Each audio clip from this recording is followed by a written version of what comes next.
Angela बुशी दिखने में एक हंसती खेलती सेहतमंद लड़की है, लेकिन कोई इस बात का अंदाजा नहीं कर सकता कि एंजेला एक जानलेवा बीमारी का शिकार है। वॉलकॉट-रैलिसन सिंड्रोम या WRS नामी एक ऐसी बीमारी जिसमें बच्चे ज़ियाबीतिस और जिगर और गुर्दों के आर्जे में मुब्तला हो जाते हैं और उन्हें मुनासिब नशोनुमा में रुकावट और मुख्तलिफ इन्फेक्शंस का सामना भी रहता है। लेकिन एंजेला के साथ उसके माँ बाप भी आज खुश दिखाई दे रहे हैं। हाल ही में फ्लोरिडा की यूनिवर्सिटी ऑफ मायामी के डॉक्टर्स ने एक गैर मामूली और पेचीदा ऑपरेशन के जरिए एंजेला के गुर्दे, जिगर और पित्ते को तब्दील करके उसे एक नई जिंदगी दी है।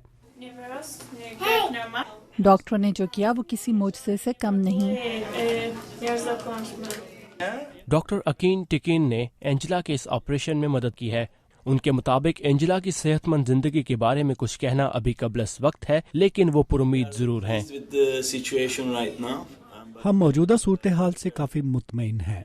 हम अब इसका खास ख्याल रख रहे हैं। ये एक गैर मामूली सूरत हाल है जिसका सामना हमें आम तौर पर नहीं होता।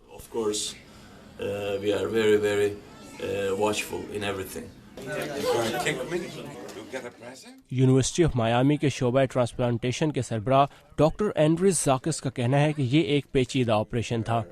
Surgery addresses the problems of the liver, the pancreas and the kidney. इस ऑपरेशन से हमने जिगर, पित्ते और गुर्दों का मसला तो हल कर लिया, लेकिन ये इस बच्ची के जीनियाती मसाइल का हल नहीं। The child from suffering the consequences. Operation के बाद एंजेला की देखभाल पर मामूर डॉक्टर जेनिफर गार्सिया कहती हैं कि एंजेला की खुराक और उसके वजन बढ़ने की सलाहियत इस वक्त निहायत अहम है। एंजेला का वजन 3.5 से 4 किलोग्राम तक बढ़ा है, जो यकीनन बहुत अच्छी पेशरफ्त है।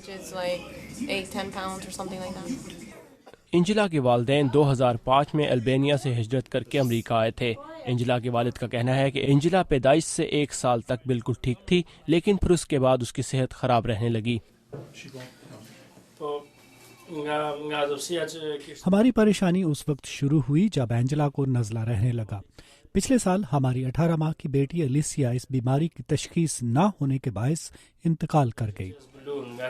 एंजेला अब सेहतयाब हो रही है और उसके वालिदैन उसके बारे में पुरुमीद भी हैं, लेकिन अब भी वो अस्पताल के करीब ही एक अपार्टमेंट में रिहाइश पजीर हैं ताकि एंजेला का इलाज करने वाले डॉक्टर्स उसकी मुकम्मल निगहदाश्त कर सकें। एस्ट्रेट लुलूशी के साथ साकिबुल इस्लाम, उर्दू VOA।